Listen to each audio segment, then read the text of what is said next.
going to call this the machine. Barney Frank has just announced that if Scott Brown wins in Massachusetts today, that'll kill health care. I never thought I'd say this before, but Barney, you're one smooth-talking cat. Oh, you know how to please me. Unfortunately, I don't believe he's telling the truth, and I don't think he believes he's telling the truth on that one. See, the Democrats need to fight phantoms on this health care bill. For that matter, any bill right now. I'm going to show you how the machine works, because that's really what it is. You against the machine. Here's the breakdown in the House. This is the Senate. There's 100 senators, and they need to win only 51 votes. In the House, there are 435 House of Representatives. Got it? Representatives. To win, they only need 218. Let me give it to you. The House currently has 178, Marnie, correct me if I'm wrong on these, right? 178 Republicans, I'm sorry, that's the Senate. 178, and the Democrats have 256? 256. Let's see. How many Republicans do you need to go over to the Democratic side to be able to pass a bill at 218? You can lose a lot of people.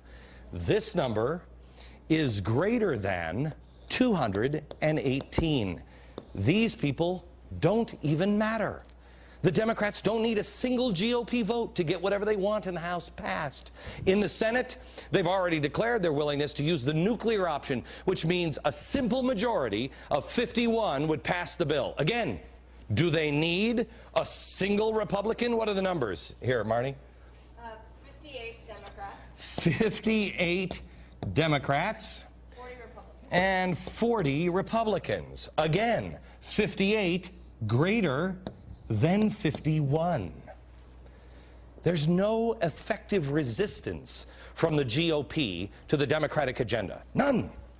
The Democrats can all go home, or the Republicans can go home. Not a single one. The Republicans have already said they've been totally shut out of all debate. Watch this. We should have set up a tent out in front and put Persian rugs out in front of it. That's the way that this has been conducted. Without input from anyone, in an effort to jam it past not only the Senate, but the American people. I don't know what's happening in Speaker Pelosi's office. I don't know what's happening over in Senator Reid's office. The real bill is currently being written behind closed doors in the dark corners of the Capitol and the White House. You remember the commitment that that legislation would be online for 72 hours before we would take up the legislation? Yeah. Whatever happened to that? I don't know. Doesn't matter, does it? Nobody's listening to these guys. Why? I could erase the Republicans. We could take them all outside and send them to the zoo all day long. And it doesn't matter. The Democrats could still pass all their legislation. They could do it in the House and the Senate. See, that's why the Democrats need these phantom villains, because who's resisting them? There's no debate, right? Except the debate inside their own party, inside the 256 Democrats and the 58 Democrats. You see, debate, that's a needed ingredient for a recipe, one that doesn't end up in tyranny. Debate. That's not what we have now in the House and the Senate. You know, they can stop filibusters and all discussion at any time. That's why they need the 60 votes to shut down debate. Remember, the president is the one who I said, you know, he doesn't want to debate. And then he went on and said, I just want people to sit down and shut up because I'm busy mopping up the mess. How many times have you heard Democrats say, I'm sorry, progressives say, the debate is over? Well, America, what happens when you don't have debate? Let me give you a little something that's going to set progressives on fire. I mean, here's a guy, I'm going to play some audio here, of a guy they would never, ever, ever, ever, ever in a million years allow to be in the Progressive Party. Without debate, without criticism, no administration and no country can succeed. and no republic can survive. Exactly right. No republic can survive. Thank you, John F. Kennedy. They don't pay attention to those words anymore because so many of them aren't actually Democrats anymore. The only debate, the only road brought to progressives in the Democratic Party right now are the Democrats. It is Democrats the progressives have had to bribe. They have bribed who? A Republican? No.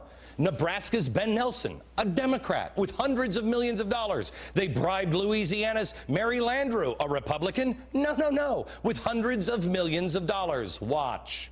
I am not going to be defensive about asking for help in this situation. And it is not a $100 million fix, it's a $300 million fix. So sexy when she talks that way. Here's what you have to watch for.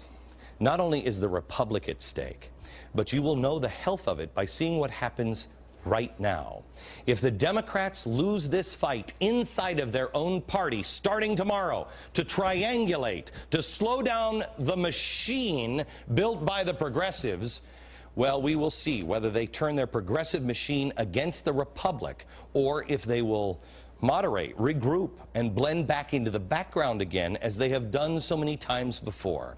The lead story on Politico this morning was that Obama was going to start getting tough against his financial adversaries. Really? Here's the question.